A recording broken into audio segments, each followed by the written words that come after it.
यहोवा का भय मानने से 15 फायदे। पहली बात, बुद्धि का मूल। यहोवा का भय मानना बुद्धि का मूल है। बुद्धि और शिक्षा को मूल ही लोग तुच्छ जानते हैं। नीति वचन 1 अध्याय 3 वचन। दूसरी बात, बुराई से दूर रहना। अपनी दृष्टि में बुद्धिमान न होना, यहोवा का भय मानना और बुराई से अलग रहना। नीति वचन 3 अध्याय 7। तीसरी बात, बुराई से बैर रखना है। यहोवा का भय मानना बुराई से बैर रखना है। घमंड, अहंकार और बुरी चाल से और उलट फेर की बात से भी मैं बैर रखती हूँ। नीति वचन 8 अध्याय 13। चौथी बात, बुद्धि का आरंभ। यहोवा का भय मानना बुद्धि का आरंभ है और परम पवित्र ईश्वर को जानना ही समझ है। नीति वचन 9 अध्याय 10। पांचवी बात, आयु बढ़ती है। यहोवा का भय मानने से आयु बढ़ती है, परंतु दुष्टों का जीवन थोड़े ही दिनों का होता है। नीति वचन 10 अध्याय 27।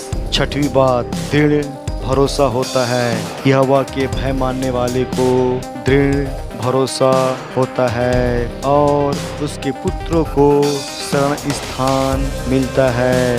नीति वचन 14 अध्याय 26। सातवीं बात, जीवन का सोता है। यहोवा का भय मानना जीवन का सोता है और उसके द्वारा लोग मृत्यु के फंदों से बच जाते हैं।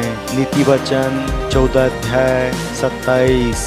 आठवीं बात, संतुष्टि का जीवन। घबराहट के साथ बहुत रखे हुए धन से यहोवा के भय के साथ थोड़ा ही धन उत्तम है।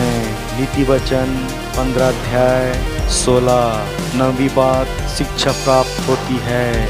यहोवा के भय मानने से शिक्षा प्राप्त होती है और महिमा से पहले नम्रता आती है। नीति वचन 15 अध्याय 33। 10वीं बात, बुराई से बचना। अधर्म का प्रायश्चित कृपा और सच्चाई से होता है और यहोवा के भय मानने के द्वारा मनुष्य बुराई करने से बच जाते हैं। नीति वचन 16 अध्याय 6। 11वीं बात, जीवन बढ़ता है। यहोवा का भय मानने से जीवन बढ़ता है और उसका भय मानने वाला ठिकाना पाकर सुखी रहता है। उस पर विपत्ति नहीं पड़ने की। नीति वचन 19 अध्याय 23। 12वीं बात, पाप करने से बचाता है।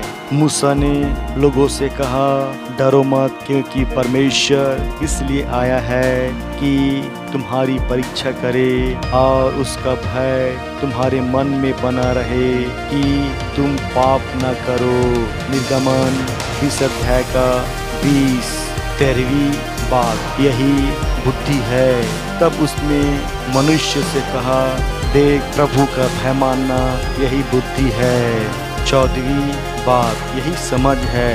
तब उसने मनुष्य से कहा, और बुराई से दूर रहना यही समझ है। अय्यूब 28 अध्याय 28। 15वीं बात, मनुष्य का यही कर्तव्य है।